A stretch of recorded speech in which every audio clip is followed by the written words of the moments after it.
Saludo cordial para todos. Nos encontramos de nuevo en Palabras para una vida abundante. Bienvenidos. Hoy quiero que hablemos del amor de Dios que sana los temores enfermizos. Y quiero basarme en el texto bíblico de 1 de Juan, capítulo 4, del versículo 16 al 18. En estos textos recibimos unas enseñanzas tan extraordinarias como profundas y a la vez aplicables para que el ser humano tenga el bienestar que proporciona el amor de Dios. Dice así: nosotros hemos conocido y creído el amor que Dios tiene para con nosotros. Dios es amor, y el que permanece en amor permanece en Dios y Dios en él. Con esto nos está confirmando que el amor no es cuestión de sentimientos, sino de conocimiento y de fe, es decir, de los que profundizan, se dejan enseñar y deciden creer que Dios nos ha amado porque así a Él le complació. El texto sigue diciendo: en esto se ha perfeccionado el amor en nosotros para que tengamos confianza en el día de juicio. Es decir, en el día de la exigencia, de la prueba, de la amenaza, de la renuncia. Pues como Él es, así somos nosotros en este mundo. Según el texto, el amor de Dios es una forma de existir, es una forma de ser, es una forma de estar en este mundo. El amor es la forma de confianza, de seguridad, de fortaleza, la forma de existir en el mundo a la manera de Dios o en su voluntad. Y el versículo 18 dice: en el amor no hay temor, sino que el perfecto amor echa fuera el temor, porque el temor lleva en sí castigo, de donde el que teme no ha sido perfeccionado en el amor. Con esto nos está indicando que si las personas podemos conocer y creer el amor de Dios, la forma de vivir en este mundo cambia del cielo a la tierra, porque a partir de vivir el amor de Dios llega la confianza, la paz, la esperanza, la seguridad, y se superan todos los miedos que nos impiden vivir bien. Estas son verdades salvadoras que Dios les está diciendo a su pueblo desde siempre.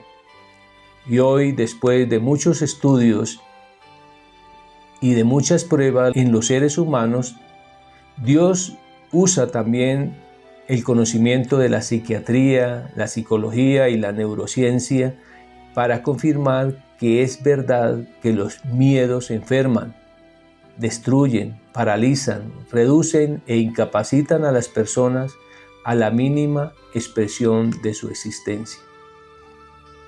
Los temores impiden vivir en la paz, la confianza, la seguridad y la seguridad natural y espiritual que debe tener todo el que ha creído en Dios, todo aquel que es creado conforme a la imagen y semejanza de Dios.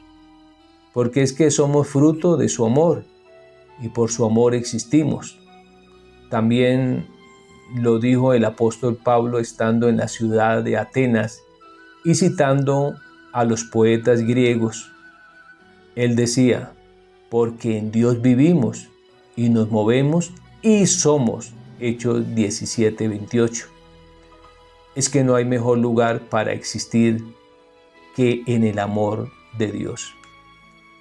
Contrario a esto, la cultura del mundo sin Dios es una sociedad de ignorancia respecto de la fe y del conocimiento de Dios.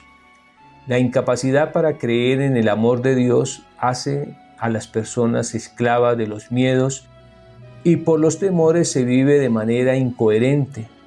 Se actúa en la búsqueda de cosas que garanticen la vida de una manera a veces competitiva, al punto de destruirse los unos a los otros. El proceder de las personas normalmente no es bueno y no es movido por el amor. Se actúa movido por muchos miedos, por ejemplo, entre otros, miedo a causar desilusión, Por eso las personas se vuelven complacientes y se adaptan a todo para agradar a todos. Otro miedo es el miedo a perder el control, que convierte a la persona en posesiva, controladora, rígida, de una manera que llegas a desarrollar el trastorno compulsivo obsesivo. Miedo a no ser perfectos.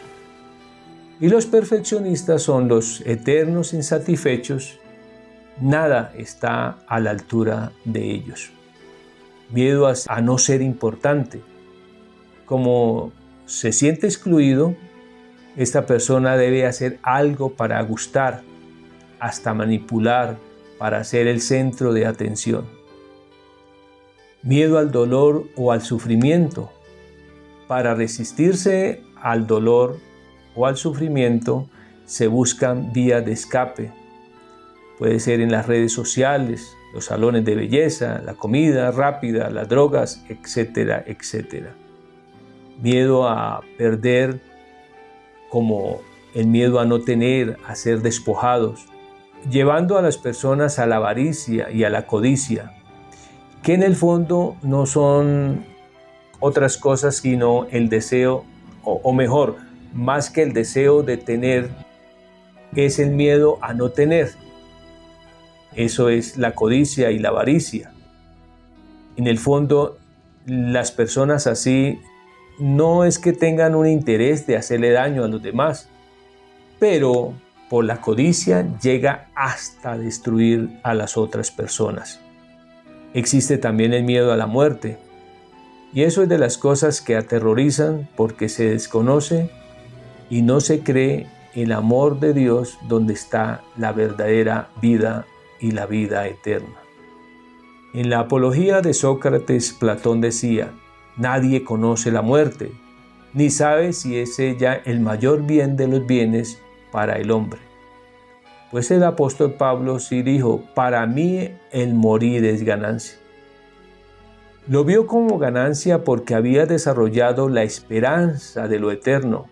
Entendió que en Dios lo mejor está por venir, que la vida está delante aún después de la muerte. Se puede decir que el supremo miedo en este mundo se resume en el miedo a perder. Vivir así es ya una tragedia, es una condenación. Como dice el texto bíblico de hoy, el temor lleva en sí castigo. El solo miedo ya es un castigo. El filósofo romano Epicteto dijo: no hay que tener miedo de la pobreza, ni del destierro, ni de la cárcel, ni de la muerte. De lo que hay que temer o tener miedo es del propio miedo. De manera que cuidado con el miedo, porque se puede desarrollar en nosotros y por ahí empieza la derrota.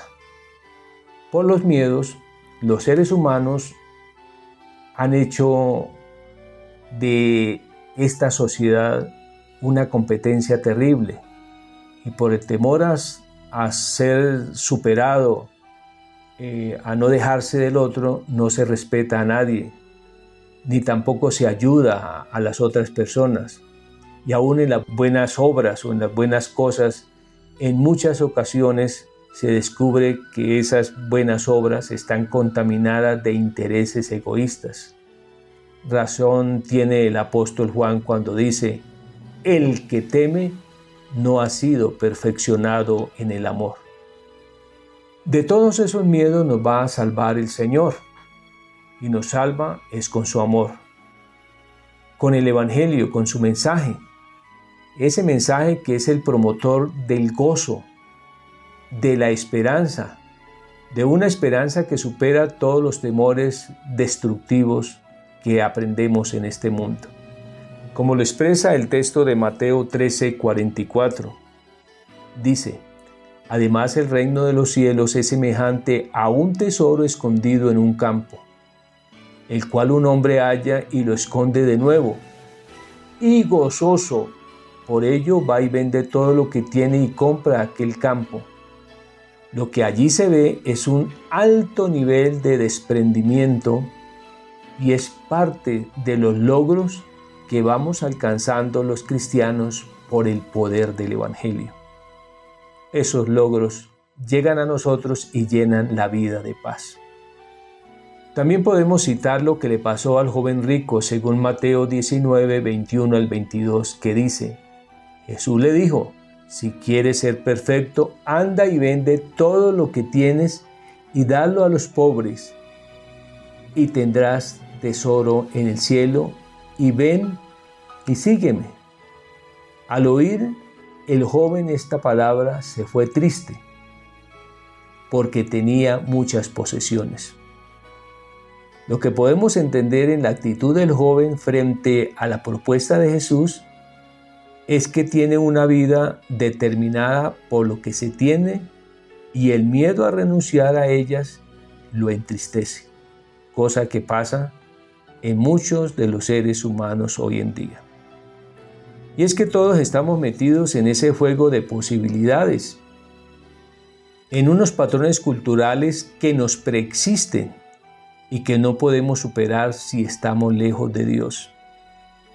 Esos son patrones que pueden afectar aún la parte religiosa, cuando ésta se centra en enseñar cómo lo más importante es que Dios nos dé cosas materiales. Es así como los feligreses en eso se sostienen seguros y a eso llaman estar bendecidos por Dios. Eso se ve muy bonito y gusta mucho, pero mis hermanos y amigos, esto es anticristiano. Va en disonancia con el Evangelio, que enseña a despojarnos para vivir el gozo de descubrir el amor y la gracia de Dios. Es incoherente decir que le creo a Dios siendo codicioso y deshonesto, porque lo que está dejando ver es el temor a perder, el miedo a no tener. Por el miedo a no tener creemos que Dios se ajusta al molde de nuestras codicias, pero no. Antes Él nos dice: suelte para que camine liviano y seguro.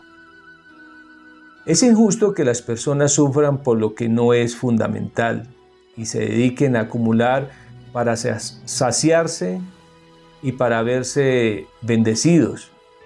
Esos miedos nunca permiten entender que en Dios se tiene lo suficiente para vivir en paz. Además, es muy irónico que al codicioso nunca le llegará el día de decir: alma mía, reposa, come, bebe, regocíjate, porque a esa persona codiciosa todo se le va en ilusiones. La garantía es la que propuso Jesús al joven rico. Le dijo: suelte, descansa en la gracia y el amor de Dios, y de esa manera podrás disfrutar desde ya los tesoros del cielo. Ese reposo y esa paz es lo que sustenta la vida de un buen cristiano. Debemos preguntarnos qué tanto actúo por los miedos y qué temo perder. También preguntarnos cuánto me inspira el amor de Dios para descansar en Él. Pues mis amigos y hermanos, la iglesia es el territorio donde se conoce y se cree en el amor de Dios. Ya es decisión de cada uno acercarse y dejarse ayudar. Quiero que oremos y oremos creyendo en el amor de Dios para superar los miedos que nos están condenando. Padre nuestro, te doy gracias por tu amor. Gracias por la inmensidad de tu buena voluntad, de tu gracia para nosotros. Ir entendiendo esto nos ha colocado en un territorio de gozo, alegría, paz y seguridad. Y Señor, nos ayuda a superar tantos miedos y angustias que nos llevan a actuar de manera pecaminosa. Te pido por todo, Señor, que nos dé la claridad suficiente para descubrir las profundidades de tu amor, las riquezas de tu amor y vivir en la seguridad, en la salud, en la salvación que supera todos los miedos para vivir en la paz y en el gozo de ser salvos. Gracias, oh Dios, en Cristo Jesús. Amén. Amén.